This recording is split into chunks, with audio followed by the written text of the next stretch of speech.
right, welcome back everyone. So today's class we're going to be discussing the missionary journeys of Paul and why they were really important. So if you remember last class, we talked about Paul's conversion story, right? So we had this man named Saul. He was persecuting the Jews, and on the road to Damascus he sees a blinding light and he hears the voice of God, Jesus speaking to him. It says, "Why are you persecuting me? Why are you persecuting me?" So Saul, at the time, he goes blind, right? And then from the blinding light, so he has to be led to Damascus. And when he gets there, there's a man named Ananias, and Ananias restores his sight. So it was a great story that we went over last time. If you weren't here, now you're all caught up. So today we're going to be going, so Paul, now, after persecuting the Christians, now he believes in the story of Jesus, he believes in God, and he believes that he needs to spread the gospel. So he's going to go on all kinds of journeys here. So if we look over here,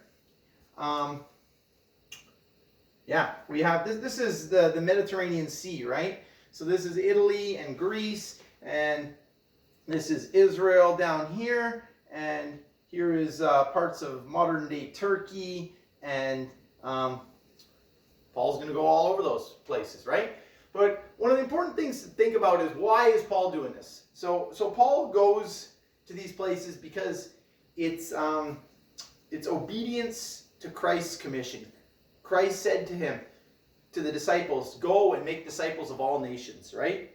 So he wants to travel to these places to teach them about the good news of Jesus, and he wants to plant some churches there and see people grow in their faith, right? So he also goes on these journeys to address some doctrinal issues. So some of these churches are doing different things, and he wants to go there and be like, "No, this is how it has to be. This is how it should be." He also is there building relationships. So if you look at this paths here, you can see that he visits the same cities multiple times. So he's in Ephesus multiple times, and he's in Antioch, and he's down in here in Israel many times. So there's another Antioch. Okay, so there's multiple Antiochs. So don't be confused, but it's a popular name at the time. Okay, so he's visiting the same places. That way he can revisit these people and build these relationships, right? So if you look at here, the first journey, it's this purple journey, his first journey, it's his shortest journey, right? So he's going here, he lands on the island of Cyprus, he goes up to Antioch here, into Iconium and Lystra and Derbe, and he ministers and comes back. And so it kind of looks like, oh yeah, a little trip there. But this is like back when traveling took a lot of time. So the only ways for them to travel at the time was by boat or by walking. I mean, there's some people rich people who maybe had horses or something like that, right? Some chariots. But Paul was mostly walking and traveling by boat. So this is multiple days of walking, right? But this trip, he would stay with the churches and the people that he visited, and the first journey is thought to have taken about 2 years, okay?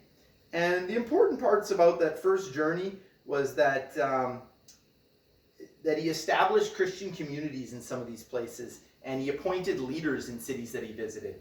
So then in his second journey, which is in orange here, you can see he's traveling here. He goes and visits Derbe, Lystra again, and Antioch. And then he decides he's going to go much further. He's going to Philippi and Thessalonica and Berea, Athens, and Corinth. So he actually gets all the way to Greece over on this trip, and he goes to visit the Greeks, which is an important part in spreading the word to the Gentiles. And then his third missionary journey, which is outlined in the green, he goes and he revisits Athens and Corinth And so later on, we're going to learn a little bit about some of Paul's letters, right? So you hear the name Corinth. Well, that's his letter to the Corinthians, right? Or where are some of these other ones? Colossae. Oh, is that letter to the Colossians? I'm not sure. We're going to look into that. We're going to get into Paul's letters, but that's not till next lesson. So the important thing is on his final stop, he spent a lot of time in Ephesus. So now we got to find where Ephesus is. All right. I'm going to get back to you guys on where Ephesus is. But fine. And he travels through Macedonia into Greece and visits earlier cities. He continues to teach and strengthen the Christian communities, writing letters and addressing various issues that the churches are having. So these churches are growing in these places. These people are having more and more members added to them daily, right? That's what we learned about earlier in Acts. So Paul is really solidifying the church. He's spreading it to new people who haven't heard, but he's also building up the churches that are already there. All right. So the first thing that we're going to do today is we're going to divide into groups, and each of your group is going to be assigned a story from Paul's journey on one of his missionary journeys. So you're going to take this story, you're going to read it, and then you're going to understand it and make a short script of a play. So I want everybody in the group to have a role in the play, and then if you make a script, you can have little handwritten notes to hold up there so that you don't have to memorize your lines. But everybody is going to act out a scene in Paul's journey, so we can kind of focus on some of these really important events that Paul was part of, and kind of see how God's work took place on Paul's early missionary journeys.